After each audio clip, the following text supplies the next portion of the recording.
he needed to be in the 4.5s. Yeah. And I expected him to be in the 4.6s. That was like, I would say that was probably like the median outcome. He goes 4.65. That's single digit percentile, right? And that's, I think when you're looking at his breakaway speed, like that's kind of what he is. Fran Duffy joining the show. Fran, we got a loaded segment here we want to break down, but Bo and I are having an open conversation here. Last year's class, a little bit more loaded with top end talent compared to this year. We're sitting here and we're talking about trade back scenarios for the Arizona Cardinals at 16. I mean, like how many true first round grades do you have on this first round this year? Yeah, I mean, guys, it's something we talked about. I remember we had this discussion like the very first time I came on the show was that the Cardinals are it is a tough spot in the first round, just like universally, like looking like team agnostic. You would look at it and say, yeah, it is light in terms of like the true blue chip type of prospects, right? Like the true first round grades. Now, I don't give it like the way I evaluate players. Like I don't necessarily do like round grade. I base mine based off like, all right, this is how I view the player, like, quality starter, good starter, role player, like that kind of thing. But I would say like the top of my list is just lighter than a typical year. Now, what that means for a team like the Cardinals and for a team, like you look at the Broncos at 20, the Steelers at 21. Basically, it's going to be one of two things, in that lead up to the Cardinals picking at 15. And, when you get through the meat of the first round, it's going to be one of two things that's going to happen on draft night. Either there's going to be no trades because teams aren't going to find the value to be able to move back. There's not going to be enough teams that want to be able to move up. And so there's just not going to be any trades.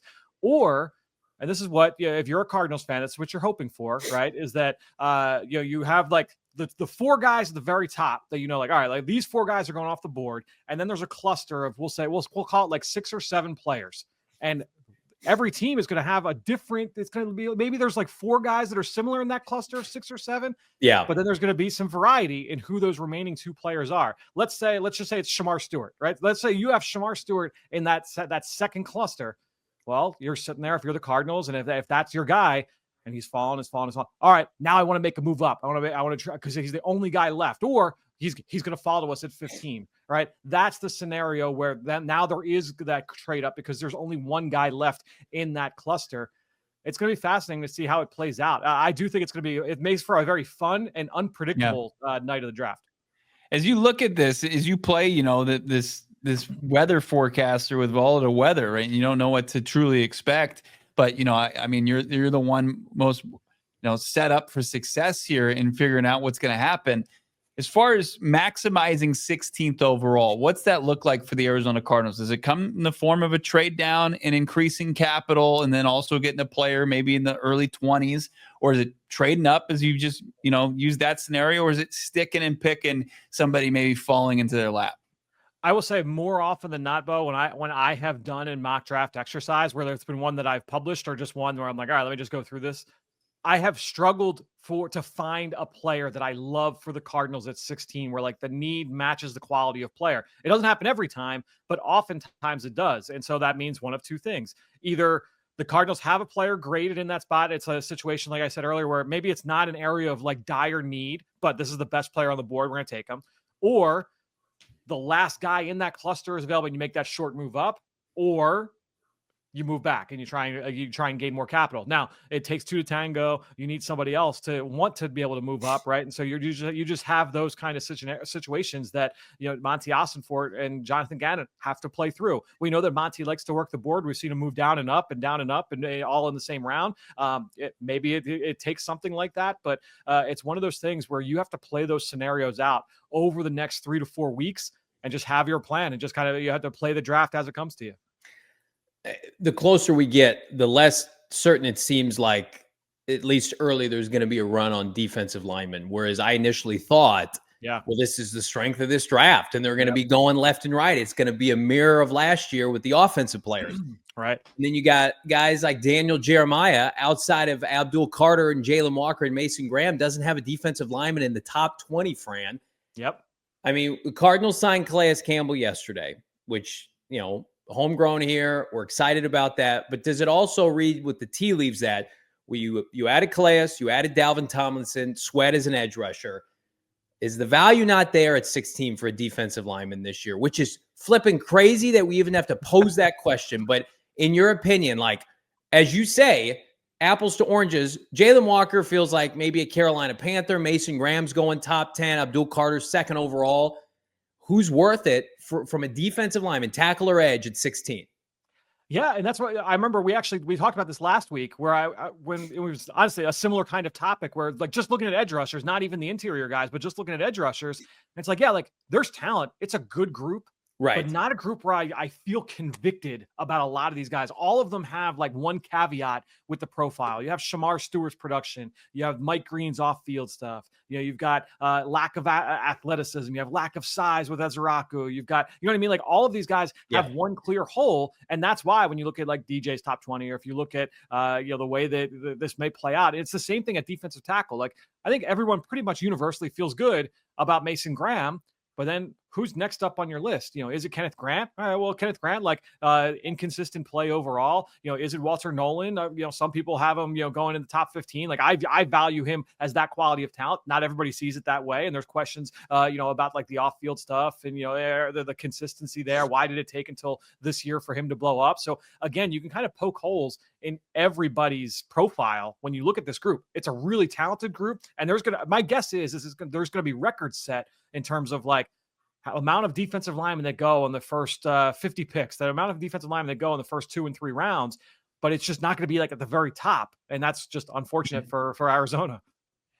Yeah, with the addition of Calais Campbell, though, and you mentioned those guys, kind of the usual suspects that we've been going through during this draft season, Nolan, Kenneth Grant, you can throw Derek Harmon's name into that conversation as well.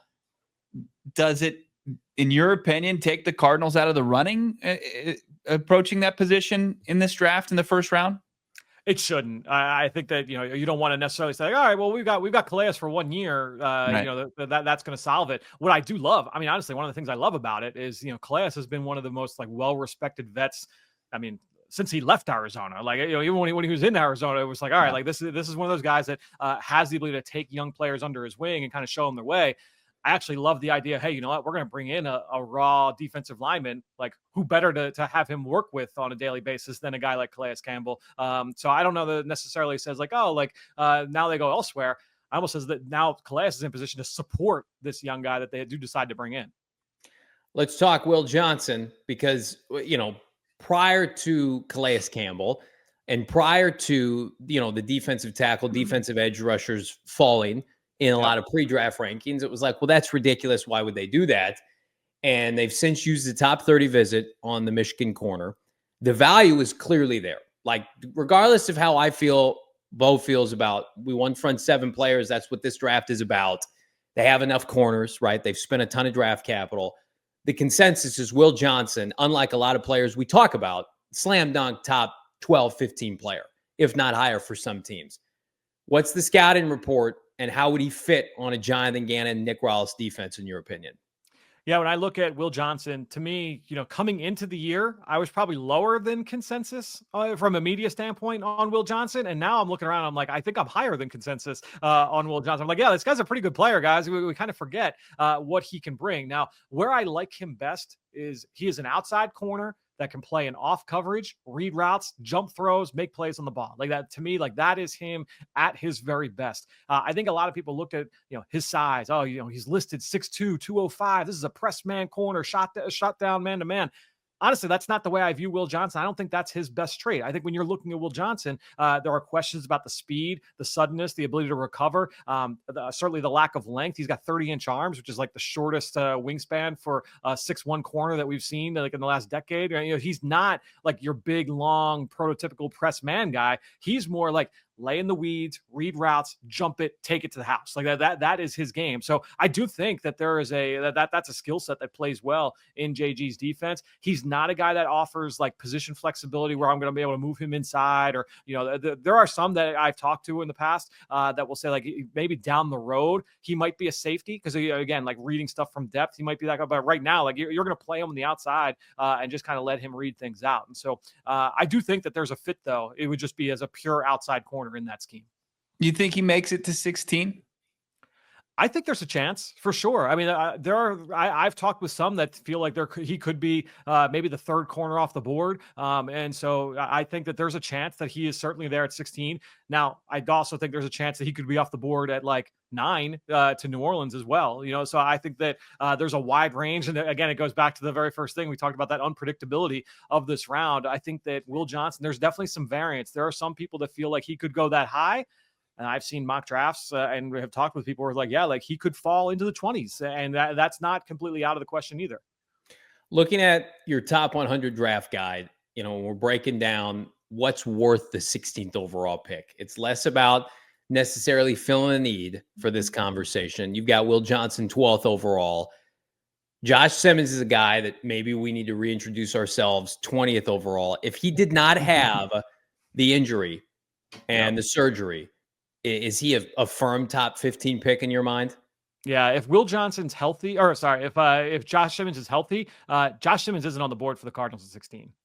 He's going to go higher than that. He would have been up there with Will Campbell and Armand Membu as like tackle 1 in the class. I think that's how good the film was in the first chunk of the year. Now, the downside, obviously, he tears the patellar. It's not a clean ACL. It's not a broken fibula. It's not something where it's just like a clean rehab.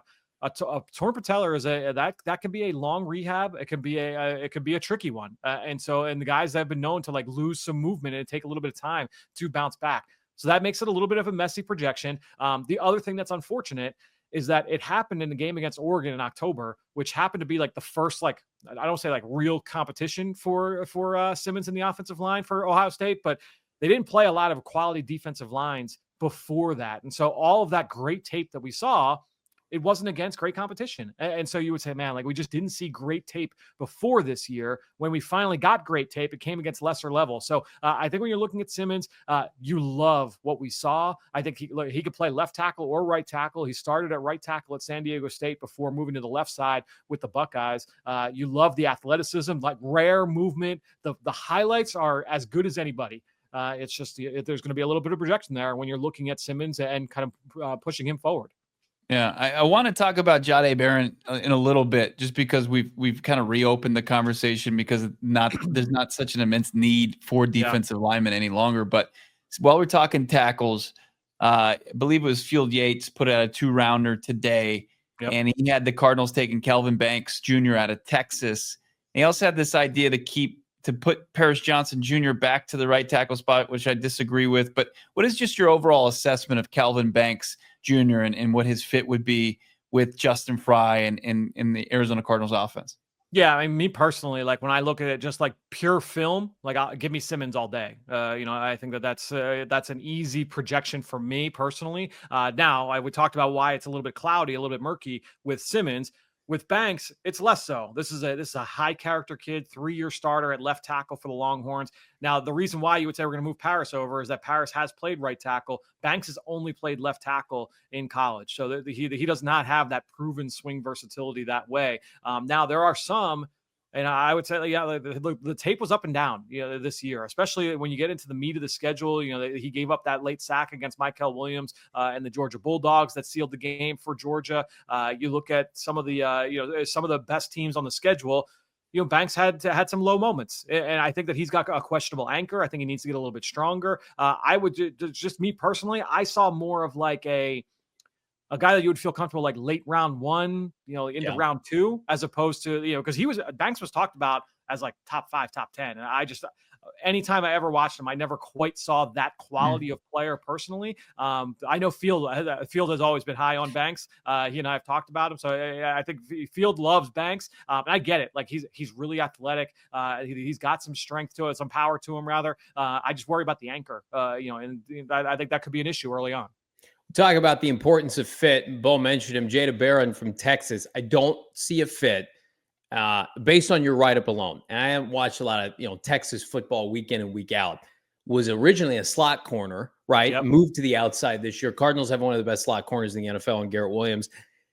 Right around 5'10", Max Melton, Sean Murphy Bunting. There's a type for JG, and they went over 6 foot. And I think at any point, again, you want to take a guy later on that's under 6 feet, I have no issue with that. The 16th overall pick on a guy who's 5'10", that was previously a slot corner, let another team make that decision. I don't see the value for the Cardinals. Am I wrong? I'm gonna be honest too, Johnny. Like, I had a higher grade on Garrett Williams than I had Jahdae Barron right now. Like, I had a higher grade on Williams coming out of Syracuse than and I really like the style of Jahdae Barron. Like, I like that archetype of corner. I like competitive, productive, instinctive, super tough, the versatility. Like, I usually like that archetype. Where I struggle with Jahdae Barron, I know he ran like in the 4.3s. Go find me one rep on tape where he looks like 4.3. You're not going to find it personally. I don't think I've watched him for 3 years now. I have not one time thought that's what he was. I would say that he had, I think it was 9 career interceptions. He had 5 this year. So he had 4 in the previous 4 seasons, was set to be a day 3 pick, goes back, has 5 interceptions when he moves outside. 3 of the interceptions came in the 2 Georgia games. 2 of them were thrown right to his chest. 1 was a tip ball. Like, I think when you're looking at Barron, he is best in off coverage. He is a guy that goes short underneath zones. If you're going to play like a heavy amount of zone coverage, which they do certainly in Arizona, I think that could be a good fit for him. I never saw a guy that I felt comfortable saying like, yeah, he's going to be a high quality nickel corner.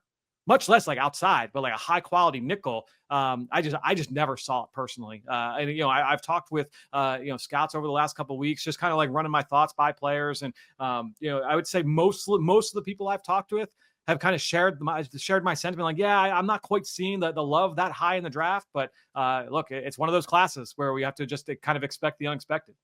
Before we get to our local guys, our weekly chat about Scat in his official 40 time, I do want to look at their top 30 visits that we do have reported right now. So far, just 7.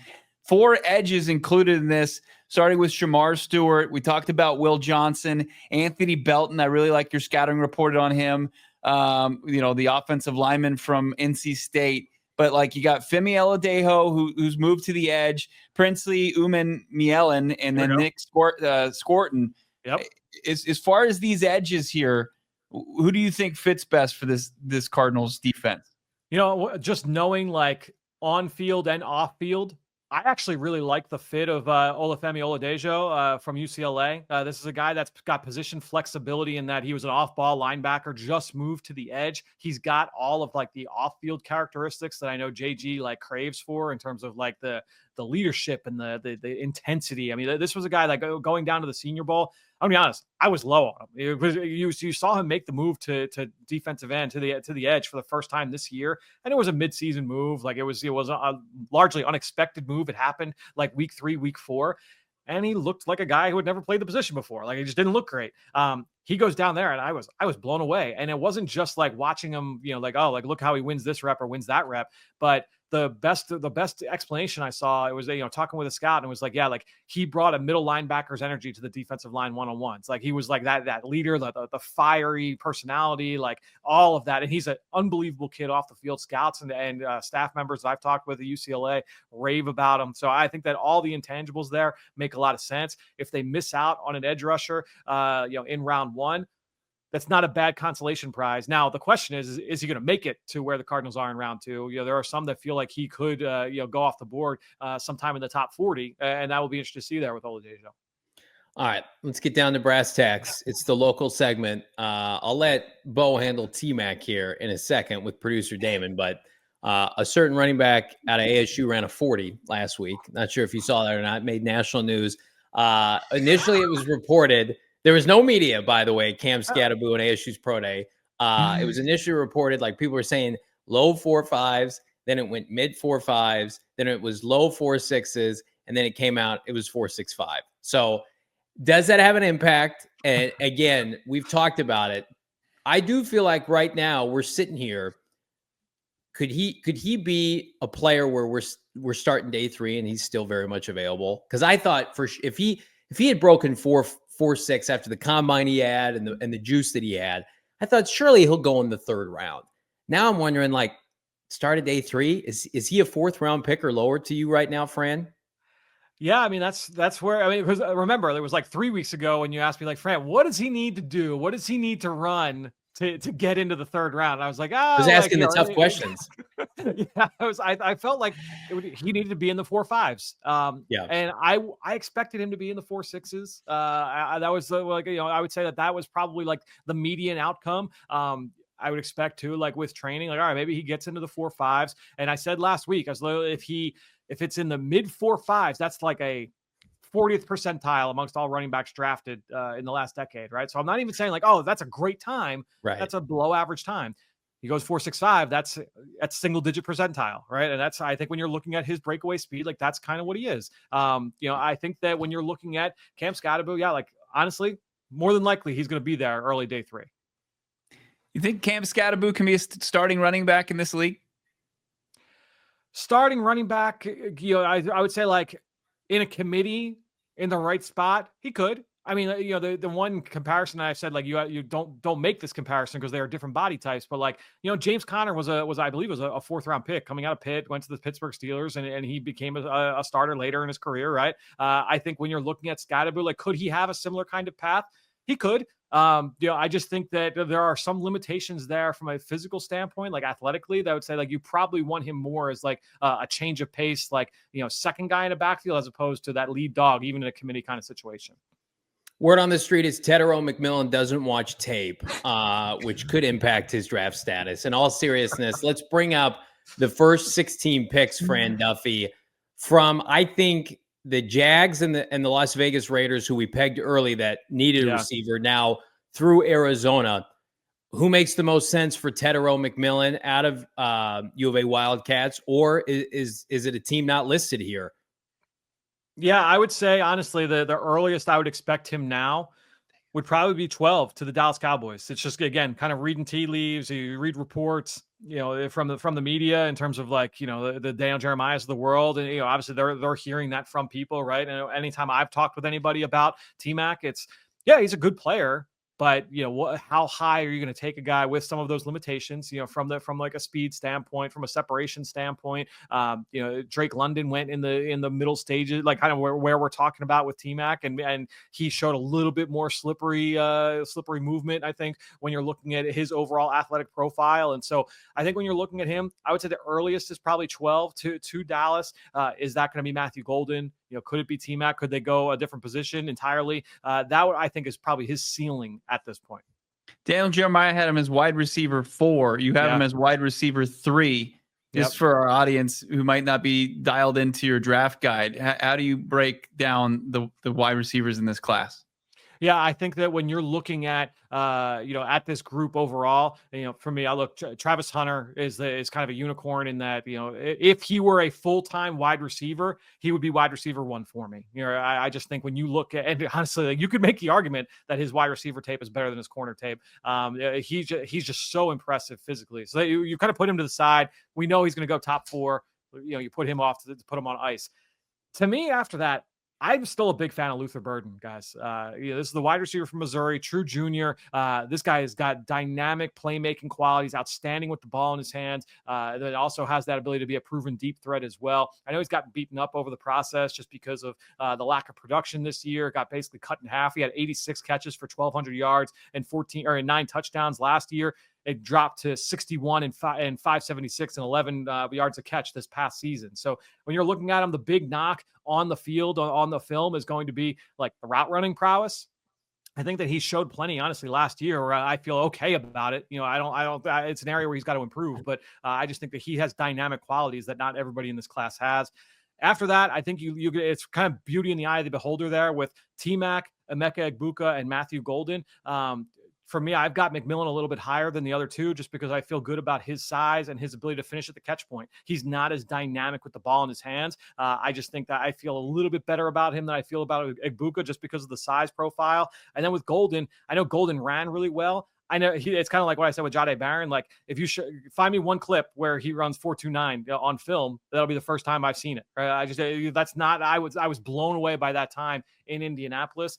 Good player, but I don't think he's that kind of game breaker. I think he's more of like your, a guy that is, going to be a solid number 2 type, which is fine. That's important, but not a guy I'm taking that high in the draft. Last question. We'll get you out of here on this. Assuming the Giants opt not to go with Shedeur Sanders, how far could he fall post Giants at 3? And like realistically speaking, who would take him given everything? There's talk about limitations as a thrower. The power is not there, the off the field entourage, Like, what are you hearing about Shedeur Sanders if the Giants opt to pivot? It's going to be one of the biggest stories of draft night, and it's going to be really fun to follow. Obviously, if you're the Arizona Cardinals, you're Monty Ossenfort and JG, you're hoping somebody takes them, right? You want another that just bumps another player down to Arizona in that spot. As we sit here, I'm kind of leaning towards him being on the board when the Arizona Cardinals are on the clock, like as we sit here on April 2nd. So, it's going to be fascinating. Yeah, the team that everyone's like, oh, like could they make that move would be New Orleans. They've openly come out and said that they are, they're supporting Derek Carr as the starter. We'll see. Is that gamesmanship from a new coaching staff? It's the same personnel staff. Mickey Loomis and Jeff Ireland still there in New Orleans. They just drafted Spencer Rattler on day 3 last year. I don't think he did enough to say like, all right, we're going to keep him from drafting a young quarterback here early. That's going to be fascinating. If it's not New Orleans, then who? I don't know if there's another fit that really like hits you over the head there in the top 16. Yes or no? Can Jackson Dart? Can he hurdle him? I don't think so. Okay. I know there's been a lot of buzz about him going that high. There's just one person that's saying it. We know that's not a reliable source, Fran, but you are, of course, our guy from All City, our NFL draft analyst. What's up, Fran? Did you want to say something? Yeah, I just can't get there. I've tried multiple times, and look, it only takes one, right? We know that it only takes one. So we'll see what happens with Jackson Dart. We got plenty more left with Fran Duffy. Of course, next week he'll join us as we're getting closer and closer to the NFL draft. The franchise mode, Fran Duffy. Make sure you're following along on Twitter as well. Check out his draft guide at gophnx.com. Thanks, Fran. Appreciate it, guys. We'll talk next week.